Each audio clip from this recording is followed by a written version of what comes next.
Ya pemirsa, kalau tadi ada menyaksikan breaking news, kita sudah melihat bagaimana Kementerian Agama sudah memutuskan diwakili atau dipimpin oleh Menteri Agama bahwa 1 Ramadan ini jatuh di hari Minggu. Tampaknya kita masih punya 1 hari untuk bersiap apa menu sahur yang nanti akan disantap dan bahkan juga bersiap ini apa menu yang akan disantap untuk berbuka puasa di hari pertama. Tapi mungkin alhamdulillahirabbil alamin kita masih bertemu di Ramadan tahun ini.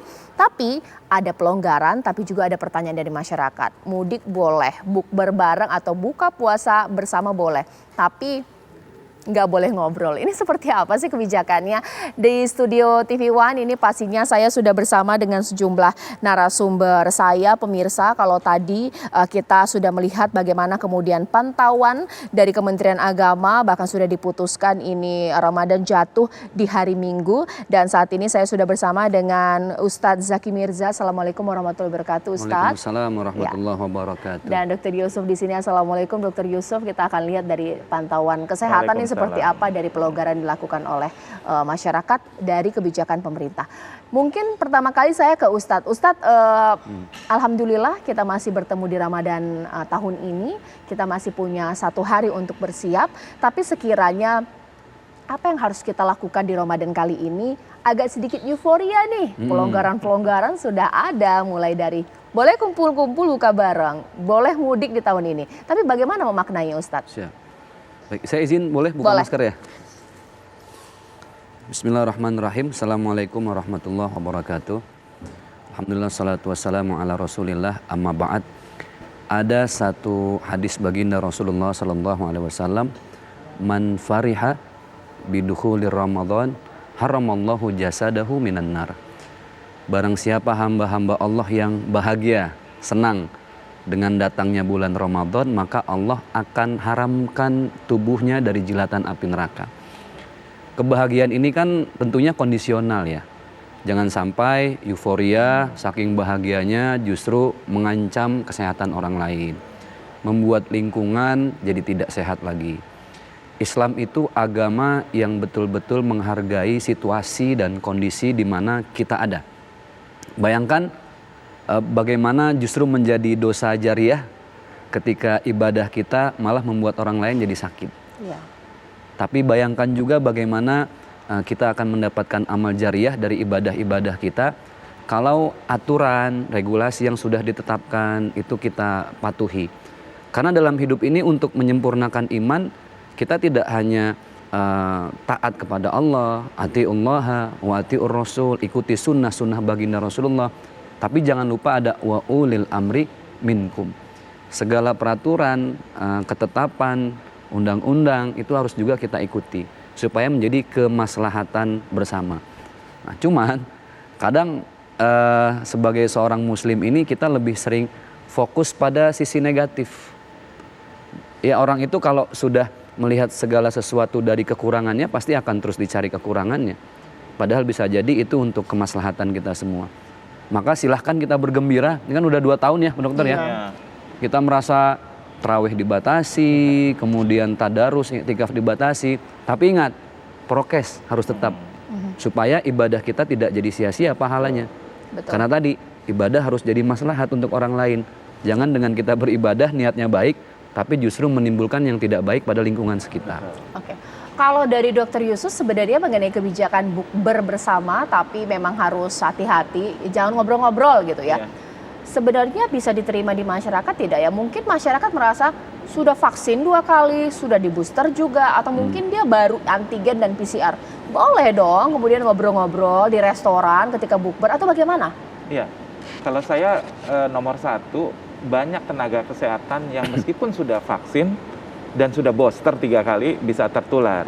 Jadi kata kuncinya seperti Pak Ustadz katakan, nomor 1 adalah protokol kesehatan. Jadi kita gunakan masker. Nah, kalau misalkan kita mau buka bersama di area terbuka, ventilasinya bagus, saya rasa boleh membuka masker dan kita bisa makan dengan cepat, terus kemudian tutup kembali. Tetapi kalau di ruangan tertutup, itu sangat beresiko. Jadi kita pinter-pinterlah memilih area buka bersama yang terbuka, di mana selalu saya ingatkan ada ventilasi, durasi, dan jarak. Jadi kalau kita mau makan, kita harus cepat dan kemudian juga tetap berjarak.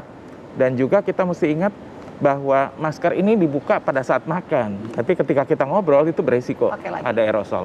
Oke, kalau dalam Islam sendiri sebenarnya apa sih esensi dari buka bersama? Apakah memang ini hal yang merupakan kebiasaan atau sebenarnya memang ada manfaatnya juga bahwa kita ya hablum minan nas ya tercapai ya, kita kemudian saling makan juga ketika bertemu dengan sanak saudara atau bagaimana? Karena memang silaturahim ini kan satu konsep dalam agama Islam untuk menyebarkan cinta dan kasih sayang, sambung rasa. Di setiap negara menerjemahkan nilai silaturahim ini dengan saling berbeda. Di Asia Tenggara, terutama Indonesia, ini kan kekeluargaan kita kental banget ya. Ada buka bersama, kadang ada sahur bersama, kemudian ada sahur on the road, dan lain sebagainya. Ini varian silaturahimnya banyak banget. Memang ini satu hal yang menjadi kebaikan di bulan puasa. Di bulan puasa itu sedikit kebaikan kita dilipat gandakannya banyak. Betul. Jadi konsep fastabiqul khairat, berlomba-lomba meraih kebaikan ini adanya di bulan Ramadan. Karena kita harus berpikir jangan-jangan ini bulan Ramadan terakhir nih. Kita kan nggak pernah tahu ya, apa Ramadan tahun depan kita masih bisa menikmati puasa. Cuma 1 bulan, 1 month only, 1 bulan loh. Kita diberi kesempatan sama Allah untuk melipat gandakan ibadah kita. Karena pahalanya pun juga dilipat gandakan. Makanya orang berlomba-lomba.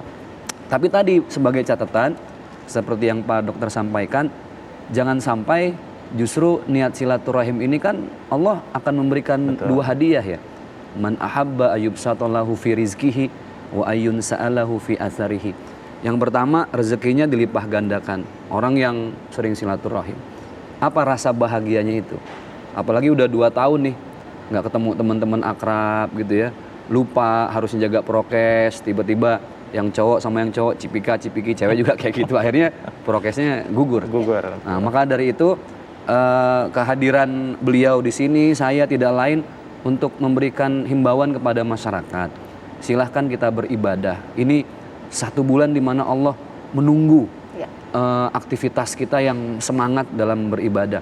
Tapi jangan lupa, jangan over juga semangatnya. Sampai tidak prokes, nggak jaga jarak. Mari sama-sama kita merujuk pada apa yang sudah ditetapkan oleh pemerintah. Insya Allah itu ada kebaikan di balik itu semua untuk kita sebagai muslim. Oke, baik. Nanti sesaat lagi saya akan juga tanya ini kepada narasumber saya bahwa di tahun ini memang kita melaksanakan Ramadan pertama ini berbeda karena ada sebagian masyarakat muslim yang memang malam hari ini sudah tarawih dan besok memang sudah berpuasa. Tapi bagaimana ini bahwa kita tetap erat ini sesama muslim, rasa kesatuannya. Sesaat lagi di Apa Kabar Indonesia Malam.